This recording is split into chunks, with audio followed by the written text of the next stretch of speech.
Hey, I'm Smooneychad, and this is Aircraft Only. This is a series where I've been trying to beat Kerbal Space Program using the power of planes, and a few helicopters here and there. Over the course of this series, we have came up with some absolutely insane designs, but nothing topping this giant ship that we've been using to explore another solar system. And our next destination are the twin gas giants Simeht and Simetra, and their two atmospheric moons Norihc and Noyreg. Yeah, they got some really interesting names for these places. We set up this encounter at the end of the last episode that flew us right in between Simeht and Simetra in this weird little orbit that actually ended up almost getting us an encounter with the first place we're going to be going to, Noyreg, which is a Venus-like moon. It's about the same size as Kerbin, a little bit smaller, and about half the surface gravity, but has 4 times the atmosphere at its surface, meaning that flying there is going to be really easy, most likely, but getting there might be a little bit more difficult. So with our encounter set up, we say goodbye to Simeht and Simetra for right now, and that's going to be the last time we're going to be that close to them again, but we will be seeing them in the sky pretty much constantly around these moons, because all of them orbit uncomfortably close to them. Here we're finally approaching Noyreg, and it immediately kind of looks like a jumbo-sized Tecto or a mini Eve or something like that, and it basically kind of is both of those. And of course the Kerbals immediately want to land on the surface of it, despite it being incredibly toxic. Why it's toxic, I don't quite yet know, until we land there, of course, because we really don't care about the health and safety of our Kerbals when we're getting this much science out of it. And speaking of science, or research points in this case, we're going to go ahead and get Bill Kerman out here on EVA while we're doing our burn to get even more of the stuff. So with the little science extravaganza in low orbit there done, we're going to be leaving the ship itself in a very high elliptical orbit because we're trying to save as much fuel as we can, and we can't really aero brake with the ship. That would not end very well. So we're just going to detach the actual SSTO and go ahead and lower it down in Noireg's atmosphere so we can aero brake it down to the surface. And this is going to be a very spicy one. I know I say that every single time, but you can see just how elliptical this orbit is, and this is an incredibly thick atmosphere, shown by how long those drag lines are with us at 84 kilometers up. That's past where Kerbin's atmosphere even reaches to, and we're already getting atmospheric re-entry effects here. I was pretty worried that dipping so far into the atmosphere with such a high speed was going to cause some problems for our aero braking here, but it turns out the atmosphere is actually so thick, it slows the ship down so fast that re-entry heating really isn't so much of a problem, even though we were going fairly fast whenever we entered. And speaking of slowing down, you can see that the speed just keeps lowering. The closer and closer we get to the surface, the lower that speed down there goes, and by the time we're actually in the clouds, we're already below 100 meters per second and heading down below that, down to 70 meters per second, with us still in the clouds, which is pretty crazy, and that's a lot slower than I can even get going on Tetco, I feel like, with this SSTO, because we do have some pretty stubby wings on this thing. Here I got pretty confused though, because we were inside of a cloud and thought that this was what the ground looked like and I needed to get the landing gear out. Luckily, right after that though, I got a little glimpse of the ground over there and decided I was an idiot and pulled the landing gear out. Not gonna lie, I had a little bit of a panic attack there. But as we approached the ground, things started getting very shaky. I mean really shaky. Not to mention laggy. If you notice that the frame rate here is a little bit wonky, that's because I was probably running this at like 8 frames per second for the whole landing, since this was still on my old laptop, and one of the last things I filmed on my old laptop, so this was kind of like the final boss for it that nearly killed it. As you can see here though, we have the brakes out, and we're coming in for our landing at the whopping speed of 15 meters per second. This thing was literally in slow motion as it was coming in for the landing, and I even did a little flare there at the end, but that flare was a little bit too much, and I actually stalled out. In an atmosphere like this, I stalled out and managed to crash the SSTO, which was a bit of a problem because I had absolutely no quick save there and literally had to go all the way back to undocking this and re-entering it into the atmosphere before I could even get a second try. So we went ahead and skipped all of that and brought this back down to the second landing attempt, where I did it a much smoother, and this thing came down with the grace of an eagle and landed beautifully at the whopping speed of 11 meters per second. And here it is landed on the surface with all of the cool little parallax stacks everywhere. Those are very interesting, though I don't think I actually got in for a very close look of them, because my main focus was immediately to get some science and figure out what was going on here. And it turns out this place was just as interesting as it seemed, and horrifically toxic, which I'm going to completely ignore and go ahead and just get our helicopter out, because I'm incredibly interested to see how this thing is actually going to fly here, given it has so low gravity and so much atmosphere. Predictably, it took took off, but it took off rather violently with only a little bit of pitch added to the rotors, and we set out to find another biome to get some science from. There was one problem with that though. There was absolutely no way for us to get going fast. No matter how much I tried to go faster, we never got over 23 meters per second, and the rotors were just barely getting along at under half of their normal RPM at 200 RPM. So yeah, this thing was struggling to get along anywhere, and as you can see, just the rotors turning was causing it to kind of violently shake around. So we kind of lost control of it at one point, and since we were going so slow and the game was running so slow, I just decided to go ahead and head back to the SSTO. Not without having a little bit of fun first. You see, Fergus Kerbin down there, who is about to make the most devious grin I believe I've ever seen, has completely other plans to go on EVA while this thing is flying, and somehow he actually goes out here, gets a EVA report that literally says he's going to die, and then gets back inside the helicopter. I love that they made the EVA report for that. This won't end well, because they know immediately that if you're going on EVA while you're flying through the atmosphere, especially with one as thick as this one, you've probably done something wrong, and that Kerbal is going to be dead. They're not accounting for the crew of the Move Somerset though, which is so radiation sick and stir crazy that they're flying helicopters inverted on exomoons. We're gonna finally stop trying to kill the crew there and bring them back to the SSTO after an incredibly shaky ride there. Imagine Grell, the co-pilot there, is a little bit shaken up. And just in case she wasn't, we started having some kind of weird resonance with the main rotor there, which nearly caused it to completely destroy the helicopter.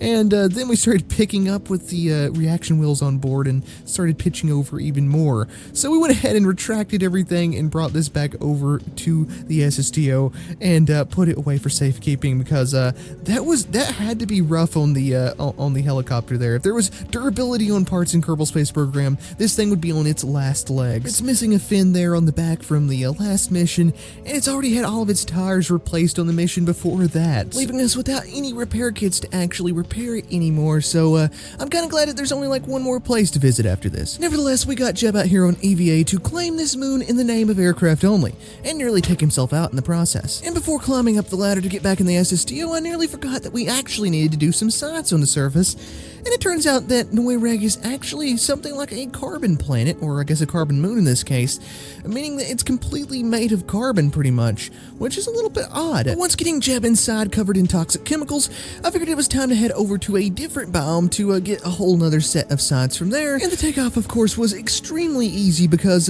all you have to do is just kind of get to like 20 meters per second and you're off the ground. And as soon as I flew into another biome, this one being the Orion Mountains, I decided to try to find a suitable landing spot, which really could be anywhere given how easy landings are, and I just picked the side of this hill as the best possible spot. And we're just going to park it on the side of the hill as soon as we land and just try to do some science here. And I was kind of curious if we could get any more information about what Noyreg is made of and what's really going on here from those science reports, but it turns out that they're literally just the exact same one copied over, which is understandable. So we just went ahead and got Jeb back inside as quick as possible, bringing even more toxic chemicals inside. So at this point I was pretty much satisfied with the amount of science that we'd gotten from Noyreg, and I was ready to line up with the Move Somerset and get the heck out of here. So I lit up our Project Elu engine and began climbing out of the extremely soupy lower atmosphere and lining up our orbit at the same time, and got this beautiful shot where you can really just tell how terrifying and big Noyreg actually is. It's no little moon. And as you can see here, I basically just did the same thing we've been doing with every other mission in lining up our orbit. But then I noticed that we have absolutely no liquid fuel on board, so I immediately slammed on the brakes, because we're definitely going to have to land and try to refuel this thing. You see, earlier after I crash landed, I had to go back and redo the entire landing sequence, and I went ahead and took the opportunity to dump all of the fuel in the Godwit into the Move Somerset's tanks. And the idea behind that was I could go down here and refuel the Godwit's tanks, and I would have plenty of fuel left over once I got to the Move Somerset, so we'd basically be refueling ourselves without having to have an asteroid near, because there's actually no asteroids I could find in the Simeht Simetra system. And it turns out that that's a bit of a problem for a mission completely based on mining asteroids. And another problem is the fact that Noyreg basically has absolutely no ore. And just to fill up a fraction of our fuel tanks in the Godwit, it took over 400 days. in the place that we landed at least. So I decided to take back off and try to find a bit of a better location to mine at. And we're going to do that by using a completely stock KSP feature, the Humble Surface Scanner, which tells you if you fly low enough how much ore average is in the place that you're over top of. So we're going to be flying around for a little bit, completely overheating our engines until we find this place right here that has 2.15% average ore concentration, which is ridiculously low, but a lot better than what we were dealing with before. And as you can see, I was not joking when I was saying that we were overheating our engines. Yeah, this thing doesn't really do well for an engine with infinite fuel flying very long distances, especially in like a really thick atmosphere like this. Turns out this place was a lot better, and we ended up completely filling our tanks and our monopropellant tanks in only 157 days, which is pretty darn reasonable. Now all that's left to do is to actually get back up to orbit and meet back up with the Somerset that we left in that very high elliptical orbit around Noyreg.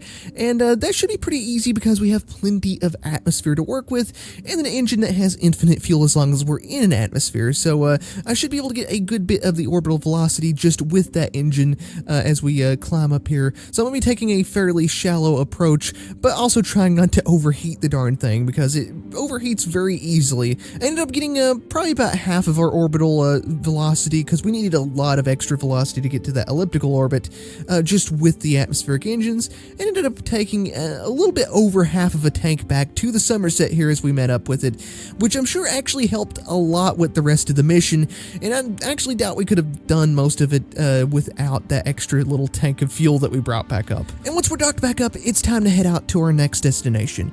The next moon down, Norihc, which is a icy moon with about 1/3 the atmospheric pressure of Duna at its surface. So if you've ever had trouble flying at Duna, this is even harder to fly on. So yeah, this is going to be a bit of a challenge and probably pushing our Godwit SSTO and possibly even the helicopter to its limits. And it's pretty much the opposite of where we're coming from, so it's a pretty sharp juxtaposition to the extremely soupy thick atmosphere over there.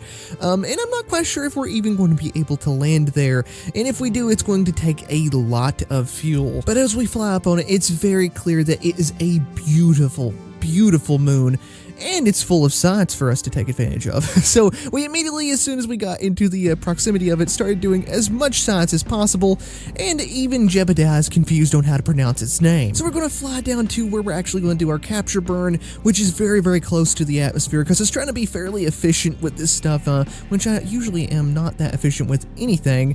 And we're just going to go ahead and burn down into a pretty elliptical orbit again, and just look how beautiful that is. It's basically like a atmospheric Elu, a much prettier Elu in my opinion. I love this moon, I absolutely love it. And I was actually going to try to remember that we have all of this scientific stuff on board that I've been forgetting to place on any of the moons, which there's good reason for that, because we actually can't get any ComNet out here, even with modded antennas. We're so far away from the Kerbin system that this stuff kind of doesn't work, but I was going to try it out anyway and see if we could maybe relay something and do some EVA science and stuff, because I completely forgot we had all this stuff to begin with. Also just took a bunch of random stuff with us in an atmospheric analyzer thingy, just because I don't actually have that on board with any of the stuff. And it would be interesting to see if there's any reports on what the atmosphere is made of here and stuff, which would be quite interesting to look at. And as you can see in the background there, we are much closer to Simeht and Simetra down here, and they're even more terrifying. And also, for some reason, the Somerset's kind of wiggling as it goes into the distance there. No clue what that's about, but we're actually going to try to aero brake around this, even though it has an extremely, extremely thin atmosphere. As long as you stay at a steep enough angle and you're going fast enough, you actually generate a fair bit of drag, it turns out, and the SO16 is actually really good at these very, very almost 90-degree re-entry angles, so that helps out a bit too. Here you can see the beautiful Kcalbeloh black hole rising in the distance, and unfortunately our orbit is lowering a little bit lower than I would like. Actually, it's lowering onto the night side, so I would actually like to land in the daylight, as we wouldn't be able to see anything otherwise. So I went ahead and lit up the Project Elu engine and tried to actually fly in this incredibly thin atmosphere, which apparently the possessed mystery goo did not like one bit, as it was blubbering out angry glorps of protest, according to that science report. And to my surprise, we were actually able to fly fairly well in this atmosphere just by going fast enough until our wings generated enough lift to stay aloft. Unfortunately, as you might know if you've ever tried flying on Duna, controlling your plane in an atmosphere like this is extremely difficult, and this is even 3 times less dense than Duna's atmosphere, so we did end up losing control there for a little bit. But it did give us a very nice view of the sunrise, the sun-orc rise, I guess you would call it, and a little bit of one of the gas giants there, and a very nice landing spot in the distance, though I was just about to hit this hill and come down way short of it. So we began firing our engine at the ground there and really losing control of the whole thing, and it's honestly a miracle that I was even able to make it past that hill without slamming into it.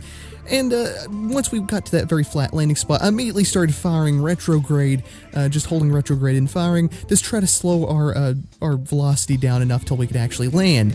And we're going to be landing this more like a lander than a plane, because trying to land like a plane in this would be a very fast venture, and with all of those little sheets of ice or whatever they are laying on the surface, it would have been even more dangerous than usual, not to mention all the hills and everything. You would have needed a very long runway to actually land here, and yeah, we definitely didn't have any runway at all, so we're coming in more like a lander. And it was working fairly well, though it's a little bit hard to control and make sure that we're staying facing a retrograde, but I did manage to set it down on the surface very nicely, just kind of teetering there. I was hoping to kind of keep it pointing up so we'd have an easy time getting it back off the surface, but it was just demanding to fall down on its own, so I just went ahead and tipped it over myself, and I was trying to put it down on the actual landing gear and make sure we didn't break the elevons or anything back there, so we're kind of using the engine to help it along, and after a few bounces across the surface, we were finally able to set it down and get it looking like we actually landed here normally and not on our tail like a VTOL. I mean, I guess any plane is a VTOL if you try hard enough. Here we're going through some science here on the surface, and I immediately wanted to get out the helicopter, because even though I'm almost 99% sure that we're not going to be able to fly it here, I still wanted to try it out just in case. I'm sure there's some good science to be had on how much lift the blades actually generated and yada yada that the Kerbals would actually like to have. So we're going to roll it out here, which I guess it would be more useful as a roller, and we ended up doing this very dumb maneuver that reminds me of when a dog tries to go through a fence or a doorway with a stick that's too big. That's my fault. And then we're just going to roll it out here and try to spool up the blade. And I have a feeling this is going to be a rather uneventful, and yeah, it's about what you would think. We even have trouble like controlling the yaw and everything, because of course the tail rotor is keeping this thing from yawing around whenever you spool it up, the counter torque from the rotor there, and it's not producing enough lift itself to even counter the torque at all. So we're just sitting here spinning everything up, and absolutely nothing's happening, absolutely no lift lines, nothing, which is about what you would expect given this is even 3 times less dense than Duna, though I'm sure that you could maybe try to get some kind of helicopter or plane or something that reliably flies here. People are crazy at designs like that. So we're going to get out some of our science though and actually try to do it here. Unfortunately, it's not letting us do our EVA science experiments, which is bizarre, but I blame the everlasting rotate tool that's just floating in the background for literally no reason whatsoever. Nonetheless, Jeb is going to plant a flag here and claim yet another place in the name of aircraft only. Whatever company is running this entire program is incredibly rich in planets and moons at this point. But here we're getting out Fergus Kerbin for a little bit of a photo shoot, but unfortunately he had a great fall, a pretty spectacular fall. The reason we're getting him out for a photo shoot, though, is because his suit tends to match the surface color a little bit. It just looks a lot nicer, I think, with everything going on. And we're going to go ahead and warp until it looks very nice behind him with the gas giants and the moon back there. And I've got a few cool pictures, just nothing that ended up being used for the thumbnail in the end. So we went ahead and got him back in, but we ran into a slight problem. he couldn't get back inside the ship. For some reason, the built-in ladder on the actual capsule there, on the command pod, was not working whatsoever. So we had to move our own ladder, the extension ladder, up until it actually went to the door. That didn't end up working. We ended up having to lower the landing gear and just having jump onto it. No idea what's going on at this point. I guess we're so far into the mission that all the glitches are just piling up at this point and not letting us do pretty much anything. Now we're just left belly flopped on the surface, and our landing gear is going to go ahead and raise us up, thankfully. Now all that's left to do is to get off of the moon now that we have all the sides. Now my first attempt at this was to actually try to take off a bit like a plane. I figured that the gravity was low enough if we could get our engine underneath ourselves that we'd be able to take off. But it is an incredibly bumpy ride whenever you're trying to take off here, because I do have parallax scatter collisions turned on, so they're all colliding with the landing gear and making this incredibly difficult. So after many attempts, it was pretty clear that we weren't going to be able to get off of this without doing some kind of trick. And so we had this little extension port thing. It's the little like airlock basically that extends out and can hold a Kerbal inside. But we can kind of use it as a piston is my thinking. So we got Fergus out and had him attach it and then offset it. And what do you know, it actually lifts the SSTO up. But it's clearly going to need a little bit more height before we're actually able to get off the surface. So how are you able to actually do that with only one extension port? Well, you take this little atmospheric sampling thing, move it down to about where the extension port is extending everything up to, then slowly work them back and forth alternating, and slowly extend it up farther and farther and farther. Of course, this looks ridiculous because there's actually nothing holding it together, but it might be the most genius idea I've ever had. It was so genius, in fact, that my cat was biting my arm while trying to explain it because she knew that the world was not ready for these secrets. And as you can see, we've already used this to get the SSTO pointing nearly 45 degrees up, and just swapping those two things back and forth. And I thought this looked good enough to actually get it off of the surface, so we began trying to actually take this thing off, and remarkably, it actually worked. We managed to actually get ourselves off of the surface with the equivalent of a car jack. Now the next problem is just actually getting this thing up into orbit, and also we need to actually take those two little pieces that we added to get ourselves off the surface off now that they're just floating out there in the middle of nowhere, attached to nothing as they were before. I went ahead and just clipped them both closer a bit to Fergus, got him out on the side, and he's able to actually just kind of hang there because there's not really enough air resistance to pull him off of the ladder, so it's fairly safe. But we went ahead and returned both of those back to our inventory and went ahead and started trying to line this thing up with the correct orbit that it should be going into.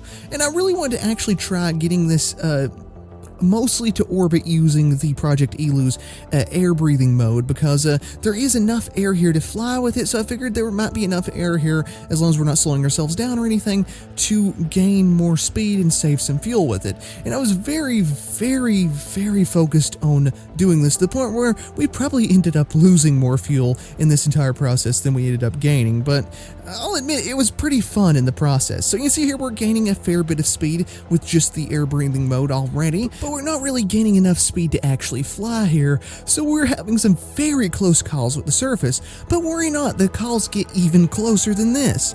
Here's an awesome flyby shot I got of us with all those close calls with those hillsides and everything, trying to gain speed, but it just wasn't gaining any more speed than like 850 meters per second or something like that. So we went ahead and lit the actual liquid fuel burning to see if we got up a little bit faster, we could get faster and faster with the air breathing, and it worked a fair bit, and we managed to actually get up to 1,000 meters per second. But then we ran into this hillside, and we came within 7 meters of hitting the surface. Mind you, I think that's being measured from the crew cabin and not the rear end of the plane there. So that was an incredibly close call. So I went ahead and took the opportunity to get the heck out of here and cut my losses and go ahead and get to orbit. And like I said, we probably ended up losing Delta V there rather than saving any. Unfortunately, we need to kind of line up with the move somerset a bit more than I would have liked, so we ended up spinning nearly 3,000 meters per second of Delta V out of the lander here that we really didn't need to. So that's pretty worrisome given that there's no asteroids to refuel from out here, and we we need to make it all the way back to Sarah after this. We did have a nice dock with the Move Somerset, and everything is back up as it should be with all of the science from Noyrec on board. And I'm actually going to kind of miss the place. I very much liked the whole vibe of it. Zooming the map view out to the entire solar system, we have to make it all the way back here to Sarah from here, and it's going to cost quite a bit of Delta V that we have very little of. I mean, we still got a fair bit on board. I'm just doing this entire mission with very huge margins because I'm pretty crappy at planning maneuvers, and I really need those. So this is going to cost us a fair bit getting out to Sarah, but it looks like it's probably maybe going to work. We're going to go ahead and line up with the whole asteroid belt ring system around Sarah there, so we can catch one of those asteroids that we ran into earlier. And we went right through the rings here, which is a tad bit anxiety-inducing, but luckily the rings have absolutely no collision or really any particles when you get up close on them, so it didn't do anything to the ship. We went ahead and tried to line up with the with one of the asteroids that we tagged earlier. It's another huge I-class asteroid that's just floating around the ring system here, and we got a great intercept with it and did everything that we've done before with the asteroids, lined up, docked to it, and began mining, which looks a bit like a virus attaching to a cell or something. I hadn't realized that really before, but the whole Move Somerset system here kind of looks like that. We naturally began mining the asteroid, and it was taking absolutely forever to do, which it had done before. It would take me about an hour or so to actually mine an asteroid, flicking back and forth between two different time warp speeds to make it a little bit faster, because if I went too fast with the time warp, it would just stop mining and stop processing the ore into fuel and everything. So it takes quite a while to mine these and fuel up the tanks. So I got Bill and Fergus down here to the Godwit's cargo bay, down where the drill is, and I got this idea that if we take the drill that we use to refuel the Godwit and move it up to the end of the Move Somerset where its drill is, that we would be able to have more ore available and actually go up to a little bit of a higher time warp speed before the entire system just gave out on us. So I went ahead and attached it up here to the end, and then got it going and everything to hopefully fix that entire issue and make this entire process a little bit faster, because we're on our way home now, and I didn't want to waste any more time just mining asteroids. Unfortunately, this didn't really help that much, because it seems that the problem was actually that we only had one small little tiny radial ore tank on board, and whenever you would time warp, it would drain down to zero and stop the whole system, regardless of how much ore was actually going into it.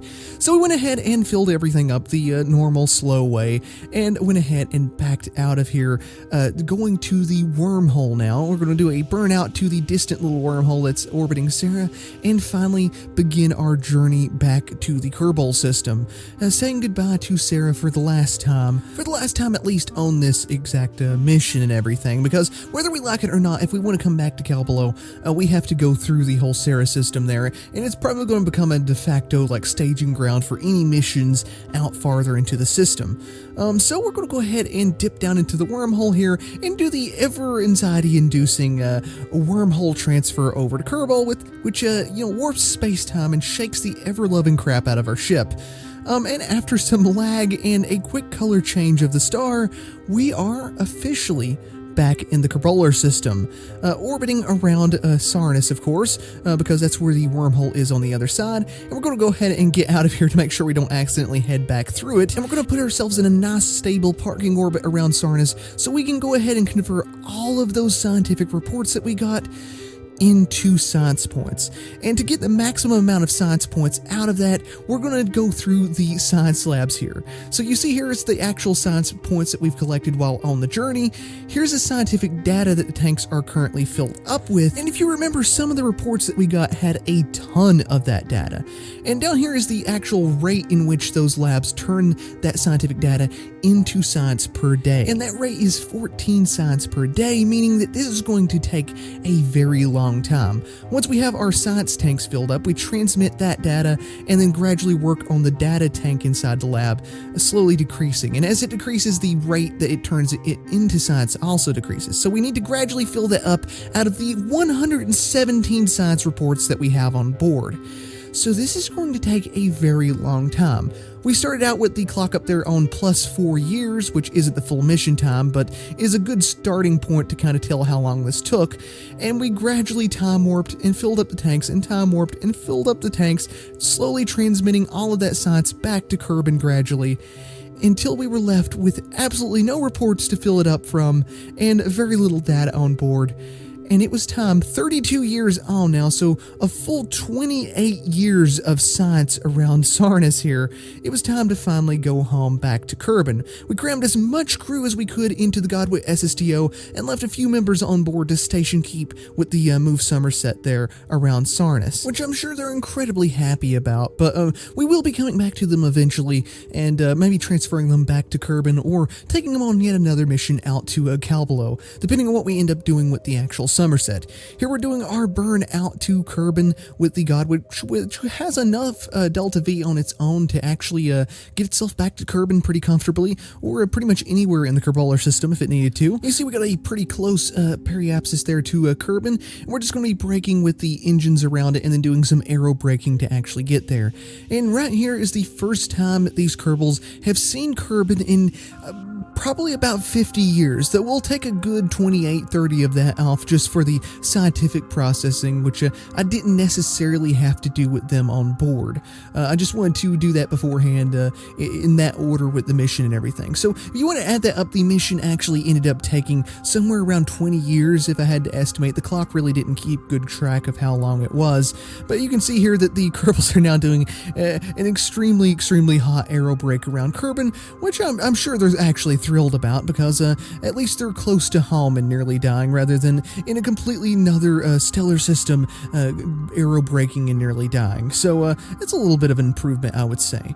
Here we're just going ahead and slowing it down and trying to aim for a runway of some sort, which we don't have to get too close to the KSC, because we've got the whole atmospheric engine and everything. So we just came down pretty much as close to it as we could get, and we're just going to fly out to the KSC and come in for a nice landing on our super extendo runway that we made for launching space planes on, which probably isn't needed for this, but it's kind of hard to land at the ramp runway. You can see here we nearly caused all the Kerbals to pass out with our braking there. The brakes on this thing are extremely harsh whenever you activate them like that going fast. And here I'm just trying to get this thing down to the runway without killing them on the very last leg of this journey, and we came in for a fairly nice landing, though the Godwit has a tendency of kind of fishtailing out of control whenever you activate the brakes, so we went ahead and took that slow since we have plenty of runway to work with. And now it's time, once the Godwit comes to a stop, to finally see how much science we got from this mission. And the grand total is 96,708 science. That's combined with whatever we had before, but 96,000 science. Everyone is a 5-star Kerbonaut now, and we have just tons and tons and tons of world first milestones here, and so much money to go around from those. So we're just going to go into the Research and Development Center and start buying research nodes, because we have plenty of science to go around for them. So I'm just going from the bottom down and buying absolutely everything, because I have a pretty good feeling that we have plenty enough to buy absolutely everything here. And once we get to the last of the fusion extreme engines, it's done. We finally completed the entire tech tree, technically beating the game using aircraft only. And boy, have we came a long way from nearly a year ago now, building our first planes in the spaceplane hangar on my old computer. And now I have a brand new PC that I'm able to push the graphics well beyond what I can now, and even beyond what I took this video with. But this entire series has only been possible because of everyone supporting it and watching it and rewatching it. I thank you all so much for that, and it has made me able to make something that I've only ever dreamt of, making a aircraft-only series, making my career playthrough or whatever, a series that absolutely everyone has been able to enjoy and participate in, giving me suggestions and things. You guys help shape this series. But as we all probably know, KSP isn't exactly a game with an ending. You never really sit back and say to yourself that I've beaten the game. And as you can see all of these objects playing on the background here, there's a lot of opportunities to still be had building aircraft and building ships of all kinds and designing missions around those, and maybe even in the future going beyond aircraft and working on building some rockets for the very first time in a very long time. Either way, thank you so much for watching. You've made this series possible and everything that comes after it. This is definitely to be continued. And this is Smooneychad, out.